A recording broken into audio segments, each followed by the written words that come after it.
In antiquity and the Middle Ages, torture was brutally real, and the tools of executioners were often the pinnacle of engineering. It's enough just to see the instruments of torture to realize how cruel were the Moors of the time. The device called the Judas Cradle is quite simple in design construction. It is a chair with a metal or wooden pyramid on top. The principle of its operation was also incredibly simple. The victim was stripped naked, tied with ropes, and suspended above the device. Then very slowly lowered until the sharp end of the pyramid penetrated the victim's body, severing the anus and twisting the anus and dislocating the joints. Sometimes the victim was also rocked or raised and lowered several times to cause more damage. In extreme cases, the person was left in this position overnight to suffer until morning. Given that the device was never cleaned, many people died from blood poisoning.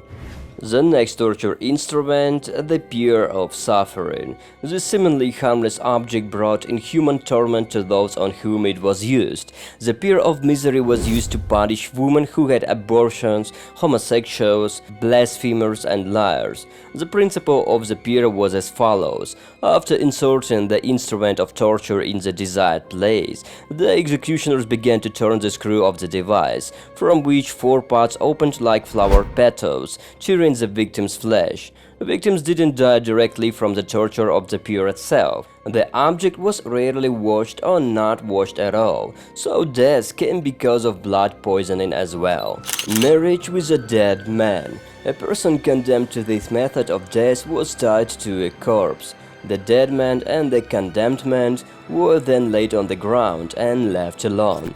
A dead body, once it starts to decompose, attracts a lot of insects and quickly becomes covered with a layer of larvae. The worms eat not only the dead body, but also the men tied to it, who agonized and begged wildly for mercy. The executioners were careful that the victim didn't die early from thirst and hunger or heat.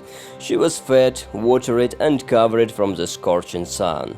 Scaphism. Torture is also known as scafing. This is probably the most brutal method of execution that existed. This method of killing supposedly used by the ancient Persians as early as 500 BC. Scaphism involved placing the victim trapped between two boards of equal size and shape.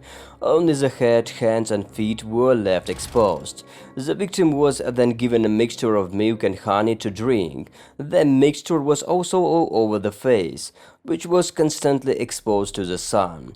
When the mixture dried, flies would begin to land on the victim's face. You might consider this as a mute annoyance at best, but the worst was yet to come. Inevitably, the victim would be forced to relieve himself, and that would attract ants, wasps, and parasites. At first, the insects would feed on the victim's feces, but in time, they would also begin to eat their way into the intestines. The executioner often fed the victim with a mixture of milk and honey, giving him no chance to die of hunger or thirst.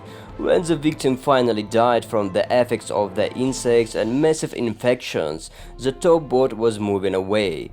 A horrible picture appeared before our eyes. All the flesh had been eaten by various insects and rodents, leaving nothing but a rotting, decomposing carcass. Staking, one of the most brutal executions mankind has ever devised. This cruel massacre has been known since ancient times and was practiced almost daily in Asia and in some European countries up to the modern times. The condemned person was laid face down on the ground, and the executioner drove a sharp stake into the anus of the unfortunate. Having driven it for 40 or 50 centimeters, it was lifted together with the person impaled on it and put vertically. The executioner's participation was no longer required. Under its own weight, the body of condemned slowly descended lower and lower, and the stake went deeper and deeper inside, tearing the organs of the man. The unfortunate man died of blood loss, peritonitis, and painful shock. Sometimes the suffering lasted more than a day. This is the kind of horrific torture and execution that existed in ancient and medieval times. Thanks to all for watching. Please subscribe to the channel and like down below. For you it's a couple of clicks, but for us it's a huge support. See you in the next video.